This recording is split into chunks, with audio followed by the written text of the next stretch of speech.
pahala bagi orang yang melarangnya, memadamkannya. Padahal kalau dicarikan dalilnya, ya kan, yang disebut bid'ah mungkaroh dan diberikan pahala bagi orang yang memeranginya, itu dalilnya ada.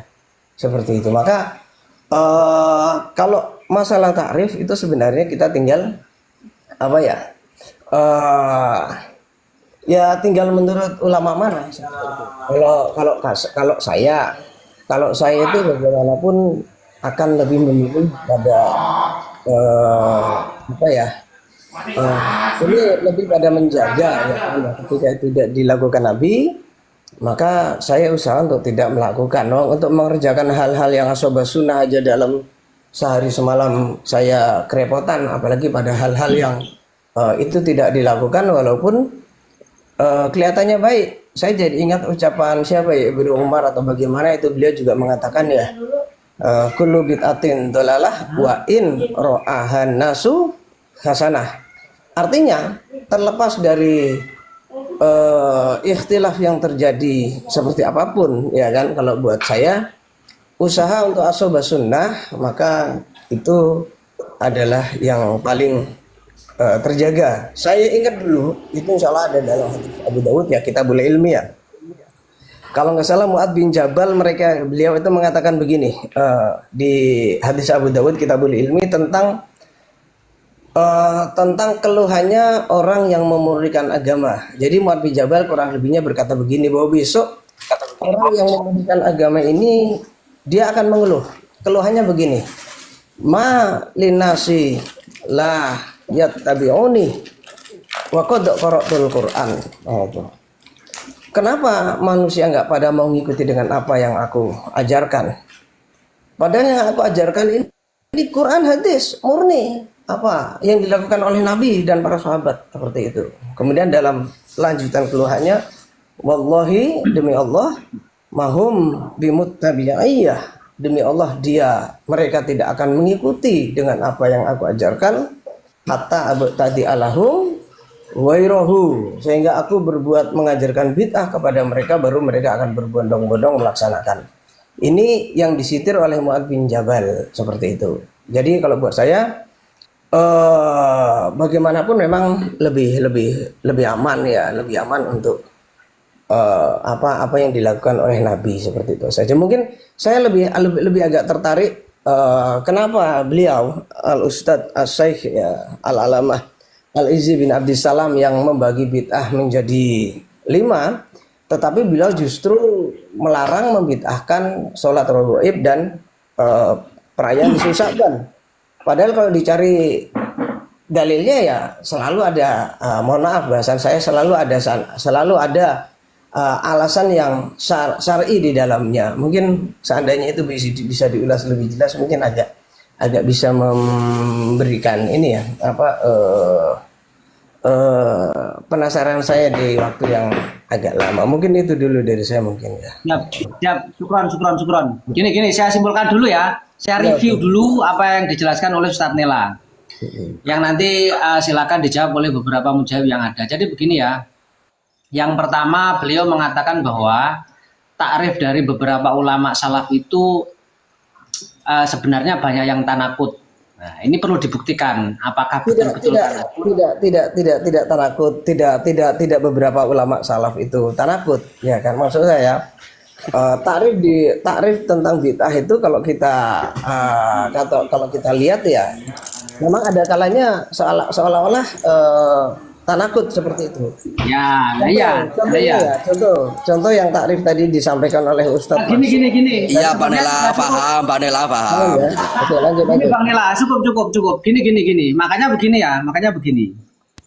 Bahwa kalau soal tanakut, dalil itu kalau tanakut itu bagaimana? Bahkan ada hadis yang satu hadis dengan hadis yang lain itu kelihatan ada kontradiksi. Kadang Al-Quran dan hadis ada yang kelihatan kontradiksi. Ya, maka jalan yang sebentar. Maka jalan yang dipakai itu adalah kan menjamekkan, mengharmonisasi antara yang seakan-akan tanakut, Nah, maka apakah betul ada takrif dari beberapa ulama atau sebagian kecil ulama yang kelihatan tanakut, apakah itu betul-betul tanakut? Nah, itu yang perlu dibuktikan. Itu pertama. Nah, yang kedua, beliau mencontohkan bahwa sebenarnya amalia-amalia itu kalau dicari-cari sandarannya itu pasti ada. Oh enggak. Ya nanti dibuktikan lah. Semisal contohnya adalah sholat rogoib. Sholat rogoib itu kalau dicari-cari sandarannya ada. Oh enggak ada. Enggak ada. Beda. Terus tadi dicontohkan melemparkan tongkat khutbah itu. Itu kalau disandar-sandarkan, kalau dihubungkan nanti ada. Oh enggak ada. Beda. Antara tahlilan sama sholat rogoib ini beda jauh. Enggak ada. Nanti bisa dibuktikan. Nah, kemudian yang ketiga, yang terkait I'anatul Thalibin, mengatakan bahwa beliau setelah memaparkan tahlil, kemudian bahwa ada bukti ternyata di I'anatul Thalibin juga dikatakan bid'ah mungkarot. Ini perlu dikaji lagi, apakah memang betul I'anatul Thalibin itu membicarakan tahlilan, padahal konteksnya yang kami tahu itu sama sekali tidak bicara konteks tahlilan. Yang bid'ah mungkaroh itu bukan tahlilannya, tapi ini perlu dikaji dan didalami apa yang menjadi kaulnya para ulama-ulama tadi. Jadi begitu ya. Satu, apakah ada yang tanakut? Nah, yang kedua adalah apakah setiap amal bid'ah itu kalau dicari-cari terus ada, apakah betul kayak begitu? Ya, contohnya sholat rogoib. Terus kemudian yang selanjutnya adalah tadi yang terakhir tadi apa? Bahwa apa itu yang terakhir itu? I'anah tadi loh. Ya, di I'anah ya. Yang ketiga adalah di I'anah. Apakah I'anah itu betul-betul membicarakan konteks tahlilan atau bukan? Nah, ini yang perlu digali. Karena apa? Nanti khawatir ya, saya khawatir ini karena banyak disalahpahami ya. Ini narasi yang menurut kami juga perlu dikaji dan kalau memang keliru ya harus diluruskan kan begitu. Biar nanti paham di kalangan awam. Oke, monggo silakan kalau yang mau nanggapi mungkin monggo. Kalau boleh ya, Masuk dulu Bang Nela. Ya. Oke. Kalau Dari pertanyaan Yai Masun tadi kan kepada Bang Naila, nggak harus dijawab Bang, biar saya yang menjawab. Oke. Jadi maksudnya ini adalah diskusi, kemudian ketika nanti seakan itu pertanyaan yang disampaikan oleh Bang Naila justru itu pertanyaan untuk umum kan, ini untuk peserta. Bahwasanya tentang apa itu yang pertama tadi tanakut ya, tanakut. Nggih, takut takrif. Itu kan jenengan memahami bahwasanya seakan-akan para ulama ini berbenturan begitu. Di dalam contohnya Asatibi dan Syekh Izzuddin bin Abdussalam. Contohnya Asatibi. Nah, ini seakan-akan berbenturan pada kaidah-kaidah pemikiran atau kaidah-kaidah yang ia pakai, beliau pakai. Tapi kalau saya tidak berbenturan dari sisi esensi. Semisal begini, kalau dari ulama yang lain mengatakan ini bukan bagian bid'ah karena ada isnadnya di dalam sumber hukum, yakni Al-Quran dan Hadis, maka bukan bid'ah. Karena bid'ah yang dimaksud adalah bid'ah yang sesat dan sesuai dengan apa yang disabdakan Rasulullah. Tetapi kalau menurut imam lain ini dianggap bid'ah. Nah, tapi bid'ah hasanah lah. Berarti kan ini bukan bid'ah dan ini bid'ah hasanah. Ini sama-sama masih diterima menurut agama ini kan begitu. Jadi tidak berbenturan sebenarnya. Itu yang pertama. Kemudian yang kedua, tentang di I'anah tadi, ini bukan tentang tahlilan tetapi tentang persoalan makanan yang mengilatnya adalah memberatkan si mayit. Kalau semisal makan-makan kok tidak memberatkan si mayit, semisal para muazin ya, orang yang takziah ini membawa bahan-bahan mentahnya kan begitu umumnya. Nah itu kan nggak masalah begitu. Nah ini ya, saya tanggapi itu. Kemudian saya tanggapi dari Bang Tajirun tentang yang manibdata fil Islam binatan yaroha hasanatan faqad jama anna Muhammadan khona risalah. Nah di sini pertanyaannya Bang Tajirun, Islam itu apa? Apakah kemudian setiap setiap hal yang kita niatkan sebuah ibadah, apakah kemudian itu otomatis langsung menjadi Islam? Apa cuma amal baik? Nah, batasan Islam itu mana, Bang Tajirun? Sehingga nanti ada potensi ketika nanti ada apa itu pembaharuan atau ada istihad atau yang semisal tadi sesuai antum lamu bi umur dunyakum, kemudian akan ditarik kepada oh ini Islam, terus kemudian ketika berpotensi pembaharuan dalam Islam akan menyangka bahwasanya Rasulullah itu mencederai Rasulullah atau mengkhianati Rasulullah atau Rasulullah itu dianggap berkhianat. Nah, ini Islam ini apa Bang Tajirun? Mungkin seperti itu. Gini ya, terima kasih santri saya. Coba kita bahas satu-satu dulu ya. Yang pertama mengenai seakan-akan ada beberapa ulama, ya mungkin nggak banyak ya, itu yang seakan-akan tanakut.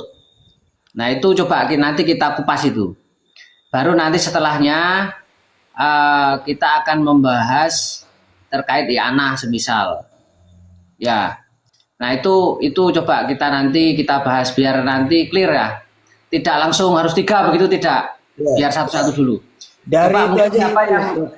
Dari yang Nisfu Sya'ban yang oleh Syekh Izzuddin bin Abdissalam itu dianggap bid'ah dan dilarang kalau saya tidak salah.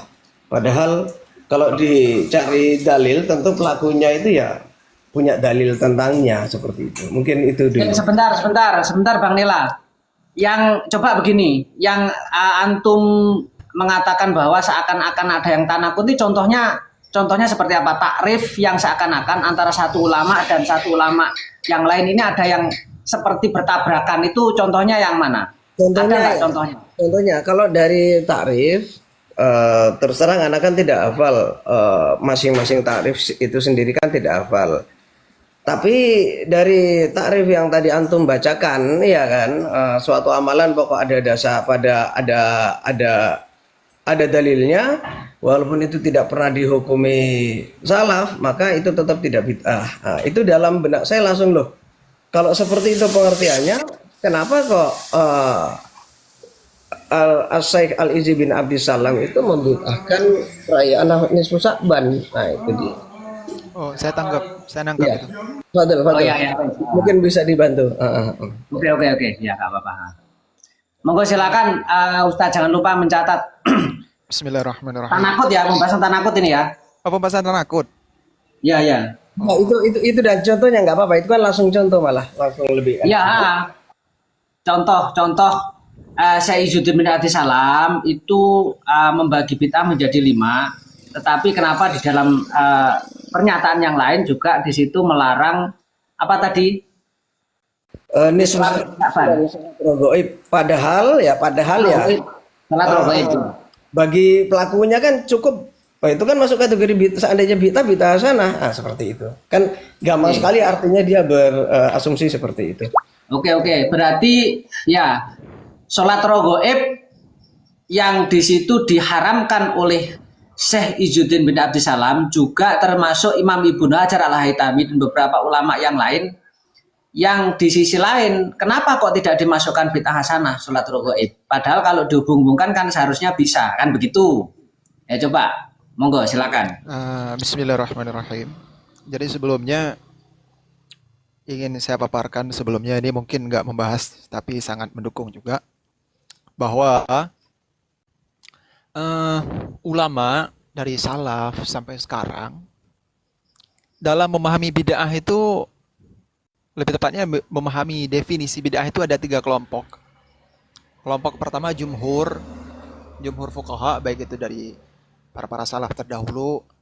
Kemudian firqah yang kedua itu al-Imam Syatibi dan juga para pengikut beliau. Nah, firqah yang ketiga ini ada, cuman di sini tidak disebutkan namanya. Dalam kitab Mafhum Bid'ah, siapa ini nama syekhnya, lupa lagi. Astagfirullah, udah kasar sama beliau ini.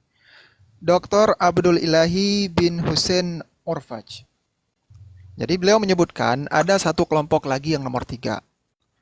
Yakni satu kelompok yang mendefinisikan bid'ah kullu muhdatsatin fid din ghaira ma'hudatin fi zamanin Nabi sallallahu alaihi wasallam was sahabatihi radhiyallahu anhum was salafus salih muhdatsatum madhmumah wa bid'atun dhalalah. Wa haula'i humul li'anna lil bid'ati indahum hukman wahidan wa huwal hurmah. Jadi kelompok yang selanjutnya yang ketiga, yakni yang mendefinisikan bahwa setiap perkara yang tidak ada, ini bukan tidak ada contoh ya, bukan tidak ada dalil. Menurut pemahaman kelompok yang ketiga ini, saya tidak tahu siapa, setiap perkara baru dalam agama yang tidak ada, bukan tidak ada dalil, tidak dicontohkan prakteknya itu pada zaman Nabi atau zaman sahabat atau zaman salafus saleh, maka ini disebut dengan bid'ah hasanah. Maksudnya maka ini dianggap dengan bid'ah dhalalah begitu.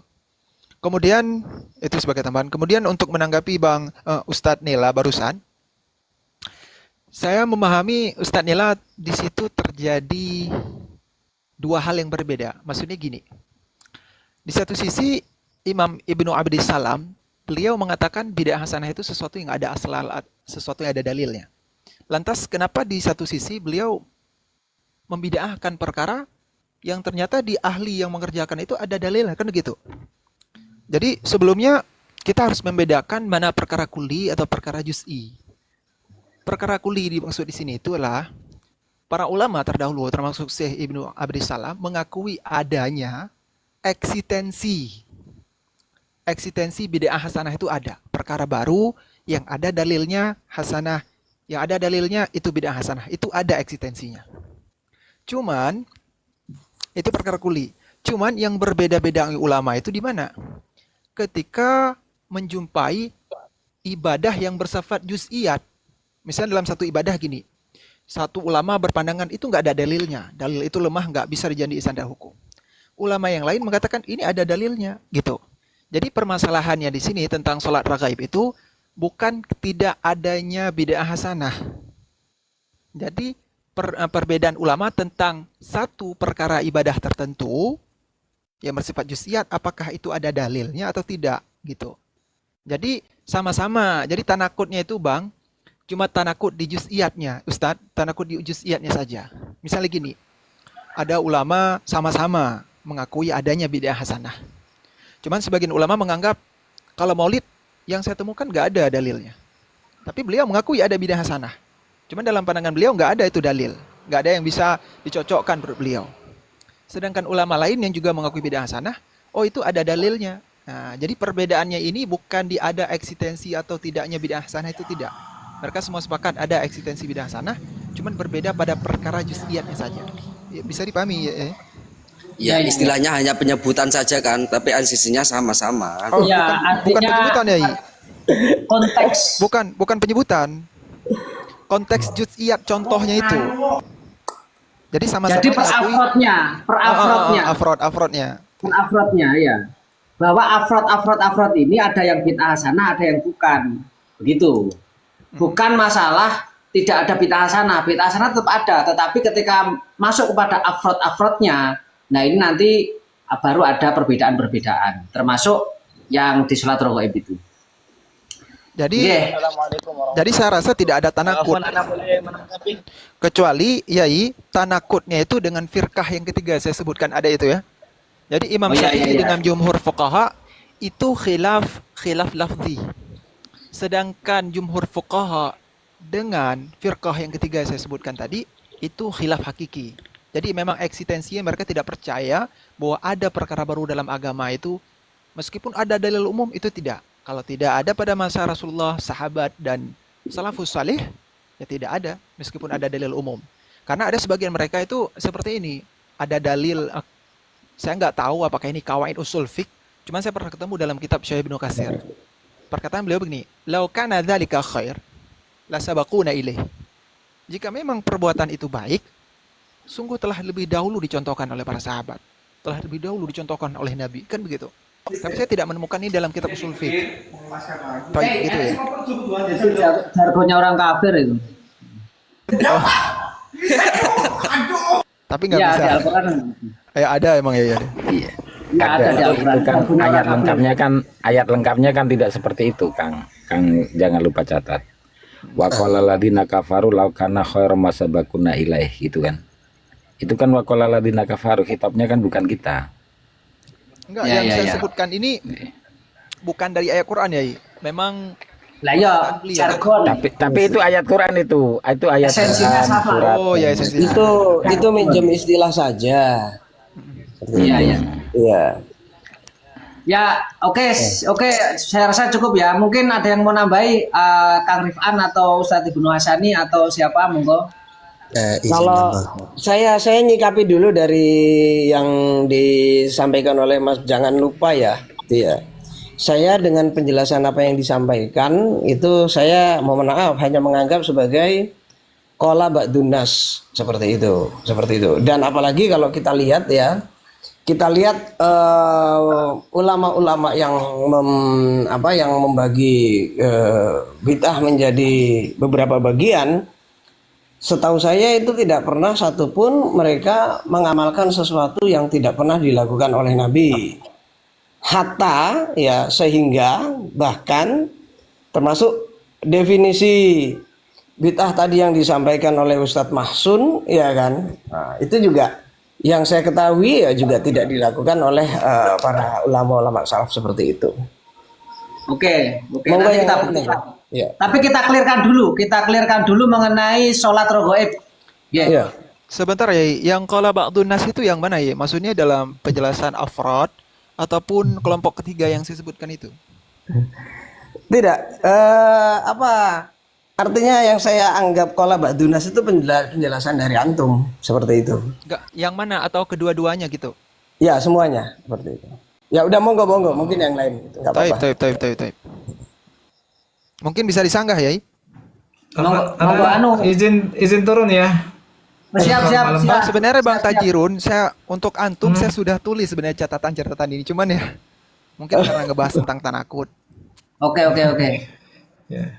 Syukran. Anak izin pamit ya semuanya. Taib Kang. Assalamualaikum Terima warahmatullahi kasih udah wabarakatuh. mampir Kang. Waalaikumsalam. Waalaikumsalam warahmatullahi wabarakatuh. Subhanakallahumma. Monggo silakan Ustadz Ibnu Hasani.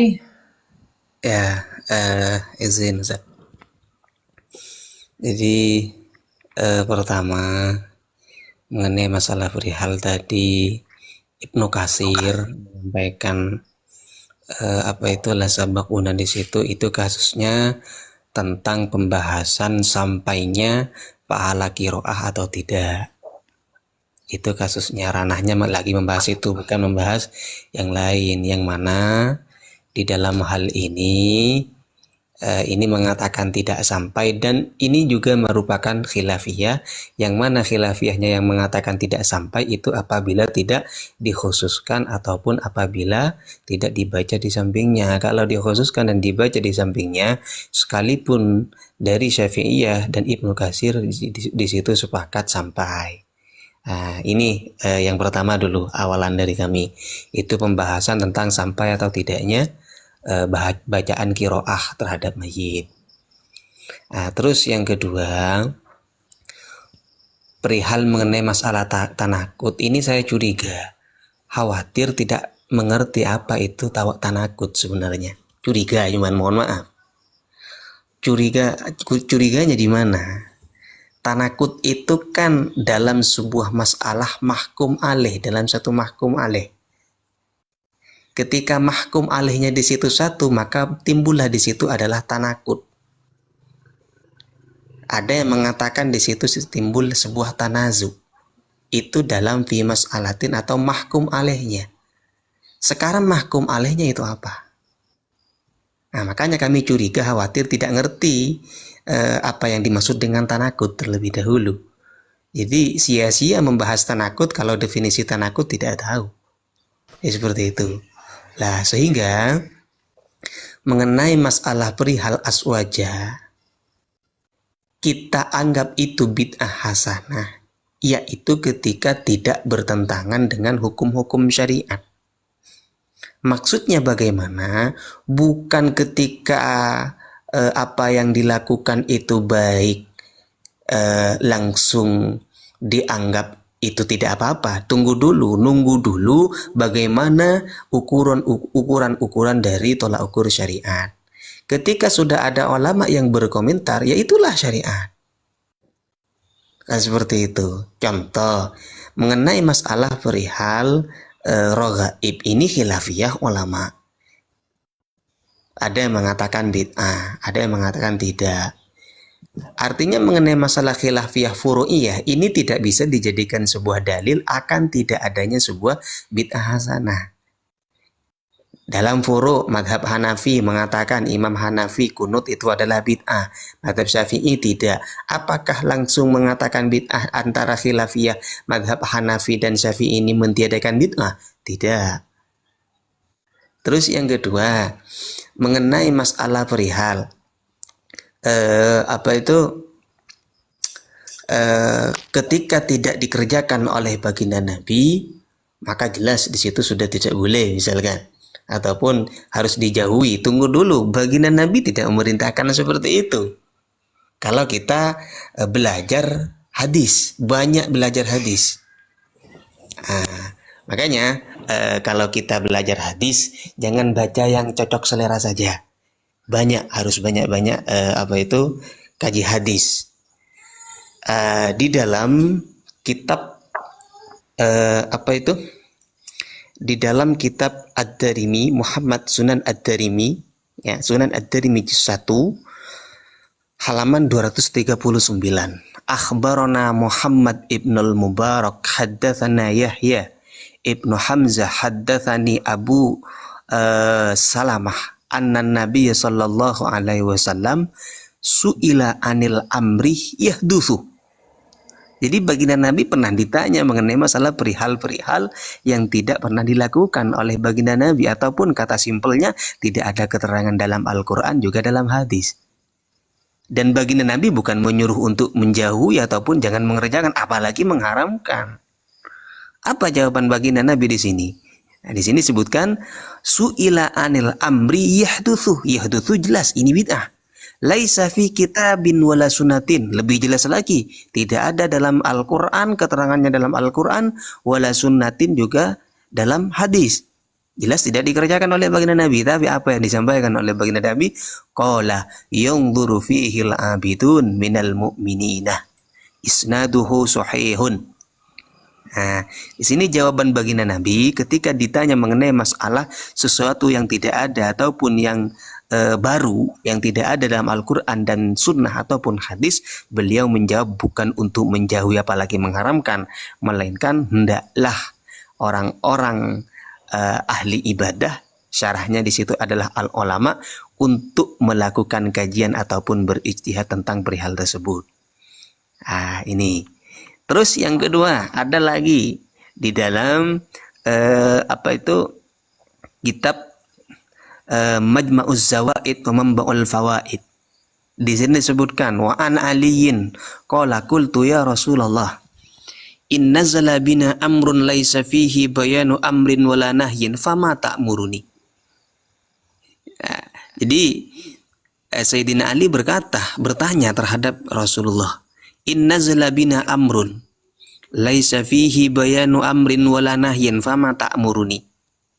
Ya wahai Rasulullah, jika ada perkara yang tidak ada penjelasan perintah dan larangannya dalam Al-Quran dan Sunnah, Al-Quran tidak ada, Sunnah tidak ada, jelas tidak dikerjakan oleh baginda Nabi,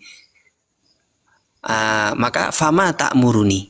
Lalu bagaimana kita cara menyikapinya, ataupun bagaimana jenengan menyuruh kami menyikapi hal tersebut? Apakah langsung dilarang ataupun langsung tidak diperbolehkan untuk melakukannya? Rasulullah menjawab di sini, qala syawiru fihil fuqaha wal abidin wala tamdu fihi ra'ya khasatin.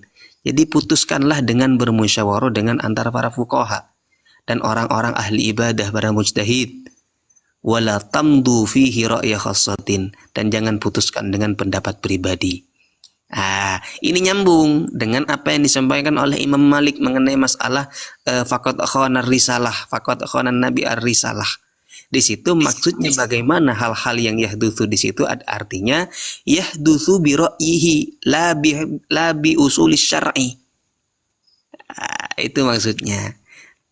Nah, terus yang kedua, di sini juga ada dalam riwayat At-Tabrani. Kalau yang tadi di situ rawahu At-Tabrani fil Awsat wa rijaluhu mautuquna min ahli sahih. Banyak lagi, ada lagi riwayat yang lain dalam kitab Mu'jamul Kabir Al-Tabrani juga menyampaikan sebagaimana yang tadi. Ditambah lagi oleh Syekh Al-Ghumari dalam kaidahnya at-tarku laisa bihaddatin fi syar'ina la yaqtadi man'an wala ijabah. Jadi at-tarku tidak dikerjakannya oleh baginda Nabi, sahabat dan seterusnya, laisa bihujjatin fi syar'ina, bukanlah tidak bisa dijadikan dalil, artinya tidak bisa dijadikan dalil dalam syariat kita. La yaqtadi man'an wala ijabah. Nah, sehingga hal tersebut ini tidak bisa langsung kita hukumi wajib dan juga haram. Gitu kan, makanan ini, sedekah ini, lah ini hilang kemakruhan, bahkan pelakunya itu musabun alaiha, seperti itu. Terus yang kedua, ini yang terakhir, di sini memberikan lafal amma bahwasanya ansoro di situ tidak dianggap tidak dianggap makruh, dikarenakan orang ansor di sini merupakan orang kaya, diberikan menyembelih dan disuguhkan terhadap baginda Nabi. Nah, kita akan bertanya apakah kasusnya di situ adalah kasus orang meninggal. Lah ternyata benar. Kasusnya memang mengenai masalah kasus yang orang meninggal ketika orang-orang Ansor di situ suaminya meninggal. Lalu baginda Nabi di waktu itu ikut untuk menguburkan. Setelah selesai dari penguburan sahabat Ansor tersebut, lalu wanita ataupun istri dari dari suami yang tadi yang meninggal itu menyuruh baginda Nabi untuk datang ke rumahnya untuk makan-makan dengan para sahabat. Dan ini ada dalilnya seperti itu. Ya, jadi memang yang dianggap makruh dalam i'anatut thalibinnya di situ adalah bagi orang yang tidak mampu. Nah, di sini hadisnya falamma raja'a istaqbala huda imra'atihi fa ajaba wa nahnu ma'ahu waji'a bit-ta'ami wa qala al-mala fi mirqatil mafati falamma raja'a ay minal maqbara istaqbala huda imraatihi. Siapa da imraatihi di sini disebutkan ay zaujatul mutawaffa. Buktinya ini merupakan orang Ansor di mana? Di sini dijelaskan haddatsana Muhammad ibn al-Ala akhbarana ibnu Idris bin Kaib an abihi an rajulin minal ansor kharajna ma'a Rasulillah sallallahu alaihi wasallam fi janazatin faraitu ila akhirih. Ini kasusnya memang dari kasusnya orang Ansor. Jadi jangan salah memahami dalam i'anatut thalibin, apalagi yang banyak dipelintir adalah kasusnya yang disampaikan oleh Ustadz Idrus Romli seperti itu. Syukron, monggo. Nggih. Ya, saya rasa ini sudah guamblang ya, sudah cukup guamblang. Tinggal kalau ada sanggahan saya persilahkan ya. Kalau nggak ada, sudah sangat cukup menjawab apa yang selama ini diasumsikan oleh teman-teman Wahabi. Itu udah jelas, Pak Kiai, itu udah jelas ya. Itu perkataan yang disampaikan Ustaz Ibnu Hassani untuk bantahan kepada orang-orang Wahabi. Karena orang-orang Wahabi itu selalu memframing dengan perkataan i'anah itu. Ya. Ya, terima kasih atas penjelasannya. Ya, bagaimanapun ya kami terima. Tetapi kalau saya tetap seperti awal ya. Ketika itu tidak dilakukan Nabi, apalagi ada waktu-waktu tertentu yang ditentukan, maka kalau dari saya ya tetap saya akan menghindar seperti itu.